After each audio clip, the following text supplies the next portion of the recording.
Okay, so here's what this is all about.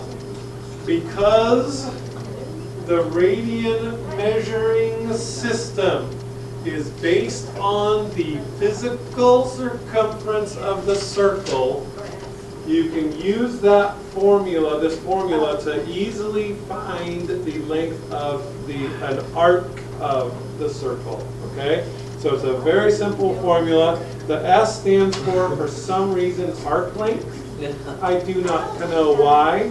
Taylor says something about this is called a sector. Is it? So maybe it has to do with the fact that this is a sector of a circle. I don't know. But this is an S, not a 5. It's very inconvenient because it's confusing.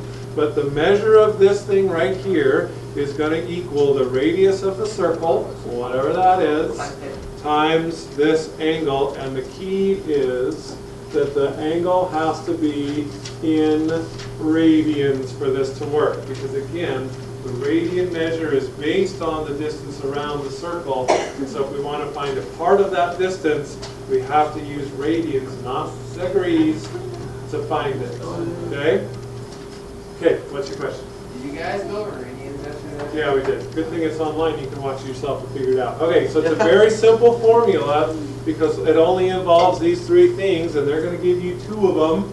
And you have to find the missing one. The trick that they're going to get some of you on is that they're going to give you the angle measure in degrees, and then you're going to just blindly multiply that by the radius and go, oh, why did I get the wrong answer? It's got to be in radians. So let's do a couple of examples. One, a silly one, and one relating to our Mother Earth. Okay? So let's say that I have a circle like this, and I want to figure out the length of this arc right here. Okay? And what I know is that the radius of this circle is 3 inches. And I know that this angle is 5 pi over 6. Okay? And I want to find this arc length right here, S. What do I do? Well, it's already Turn the radians into degrees. Wrong. It's already in Turn it radians. That's what we want it to be. So I use the simple formula. S is equal to R times the angle measure. The radius is 3. The angle measure is 5 pi over 6. Okay? And so since they're asking for a length here, we're actually going to multiply this out. I'm not ever going to tell someone that the length of their, let's say, driveway or house roof or something like that is 5 pi over 2. You're always going to give them an actual retail value. So on your calculators, 3 times 5 times pi divided by 6. Tell me what you get. 7.85. 7.85, which will go at 7.9 inches. Okay, Mary? What's that? I do. I can get you those in a second. Okay? So very simple formula there. You just multiply the radius times the angle measure, and then you are good to go. Okay? All right. Now let's do a fun problem here. Let's say that you have planet Earth. Okay? And you also have a weather satellite that is orbiting around the planet. Okay? So you have this satellite here in outer space that's going around the planet. Does that make sense? Sure. Okay, and it completes one orbit in 2 hours. Okay? Our question, what we need to figure out is how far does the satellite travel in 1 hour?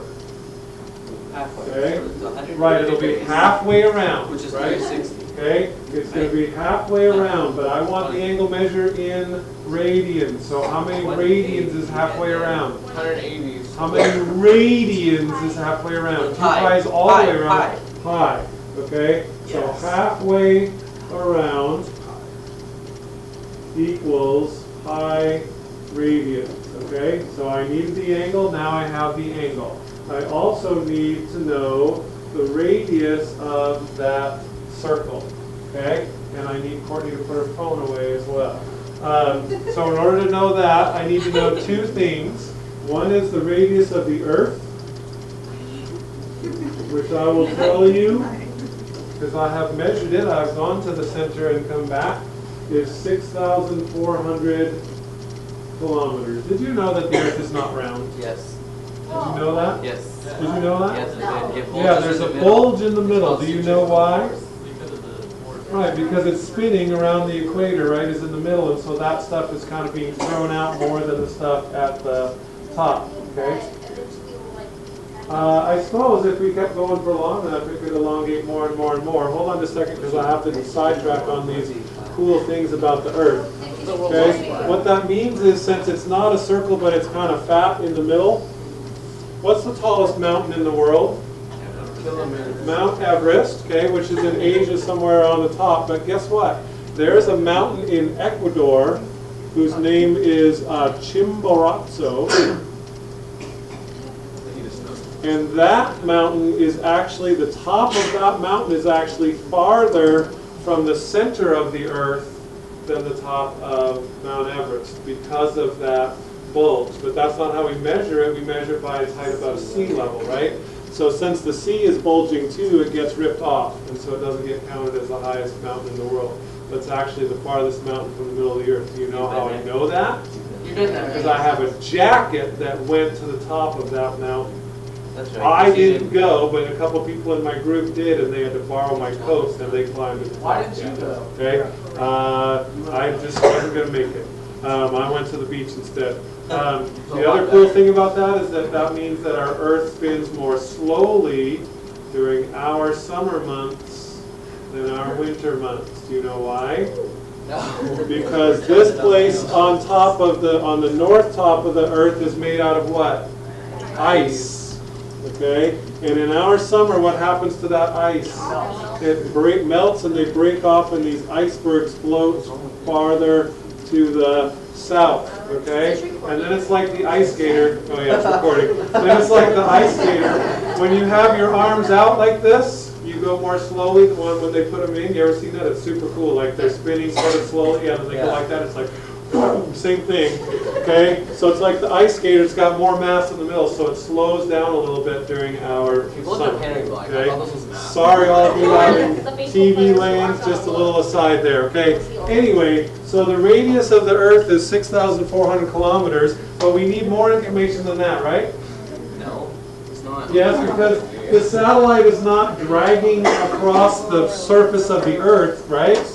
Oh, so Because then it wouldn't fly, it's in outer space. How high is So we that? also need to know how far it is above the Earth, and we're going to say that that's 2,600 So just add kilometers. together. Yeah, so what's the total radius of the orbit?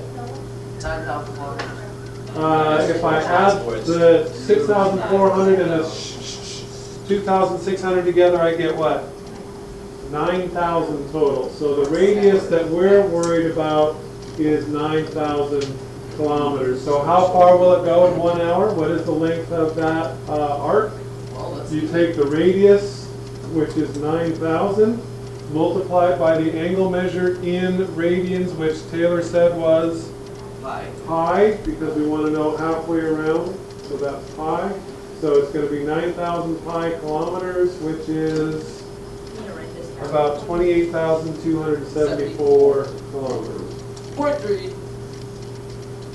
0.3, in case you want to know those. extra 0.333. Okay? So, simple formula. Radius times angle measure gives you the arc length. Now, what if they gave you the arc length and the radius, and they wanted to know the angle? Then you do it backwards, and backwards of multiplying is what? Dividing. Right, so if they tell you that the arc length is, I don't know, 15 feet, and they tell you that the radius is 3 feet, then how would you figure out what the, you just go 15 divided by 3, and your angle would be 5 radians, okay? Depends on how they want you to give your answer, so make sure you read the directions carefully, okay? Suck, Reese. Suck, bears.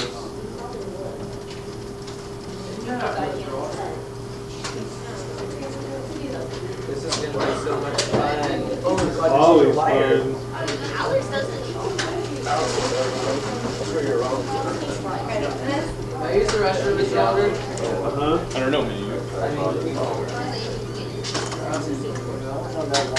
Donata, old bread. Supposed to play basketball. I just made it. What's up, Betsy?